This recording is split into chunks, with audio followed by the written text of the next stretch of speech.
ಮತ್ತು ಅವರು ವಿಧಾನಸಭಾ ಚುನಾವಣೆಯಲ್ಲಿ ಅಷ್ಟೊಂದು ಪ್ರಬಲವಾಗಿ ಮೋದಿಯವರು ಏನಪ್ಪ ಪ್ರಚಾರ ಮಾಡಿದ್ದು ಯಾಕಂದರೆ ಈ ಯಡಿಯೂರಪ್ಪನ ಬಜೆಟ್ ಸರಿಸಬೇಕಂತೇಳಿ ಮಾಡಿದರು. ಆ ರಿಸಲ್ಟ್ ಕೈಯಲ್ಲದೆ ಈಗ ಅದೇ ಕಾರಣ ಲೋಕಸಭಾ ಚುನಾವಣೆಯೂ ನಿಮ್ಮ ಕೈಯಲ್ಲದ.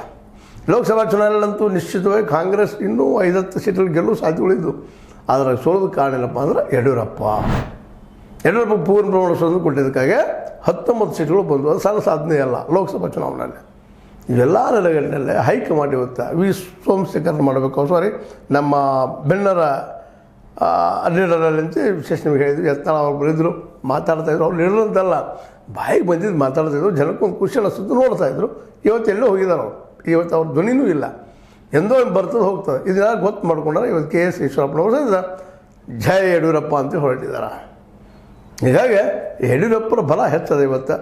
ಅಂಥವ್ರು ವಿರೋಧ ಹಾಕ್ಕೊಂಡು ಇವತ್ತು ನಮ್ಮ ಸುನೀಲ್ ಕುಮಾರ್ ಅವರಾಗಿರ್ಬೋದು, ಅಥವಾ ನಮ್ಮ ಬೊಮ್ಮಾಯಿಯವರಾಗಿರ್ಬೋದು, ನಮ್ಮ ಇನ್ನುಳಿದ ಯಾರೇ ಆಗಿರ್ಬೋದು, ಅರವಿಂದ್ ಲಿಂಬಾವಳಿಯವರಾಗಿರ್ಬೋದು, ರಮೇಶ್ ಜಾರಕಿಹೊಳಿ ಅವರಾಗಿರ್ಬೋದು, ನಮ್ಮ ಕುಮಾರ ಬಂಗಾರಪ್ಪನವರಾಗಿರ್ಬೋದು, ಯಾರಾದರೂ ಪ್ರತಾಪ್ ಸಿಂಹ ಮೊದಲಲ್ಲ ಮತ್ತು ಬೇರೆ ಇವೆಲ್ಲ ನೆನಪು ಮಾಡಿಕೊಂಡಾಗ ಈಗಂತೆ ಯಡಿಯೂರಪ್ಪನವರು ಅನಿವಾರ್ಯ. ಹೀಗಾಗಿ ವಿಜಯೇಂದ್ರನ ಬದಿಗೆ ಸರಿಸೋದು ಭಾಳ ಕಷ್ಟ. ಆದರೂ ಒಳಗೆ ಏನು ಪ್ರಯತ್ನ ನಡೆದಿದ್ದಾವೆ. ಅದು ಎಷ್ಟು ಮಟ್ಟಿಗೆ ಯಶಸ್ವಿ ಆಗ್ತದೆ ಗೊತ್ತಿಲ್ಲ. ಬಟ್ ಯಡಿಯೂರಪ್ಪನವ್ರು ಬಿಟ್ಟು BJP ಕರ್ನಾಟಕದಲ್ಲೇ ಅಧಿಕಾರ ಹಿಡಿದಿದೆ ಅನ್ನೋದು ಇಂದಿನ ಮಟ್ಟಿಗೆ ಸುಳ್ಳ. ನಾಳೆ ಯಾರಿಗೆ ಗೊತ್ತು? ಹೂ ನೌನಿಟ್ 2022ರಲ್ಲಿ ಮಾತ್ರ ಯಡಿಯೂರಪ್ಪ BJPಗೆ ಅನಿವಾರ್ಯ.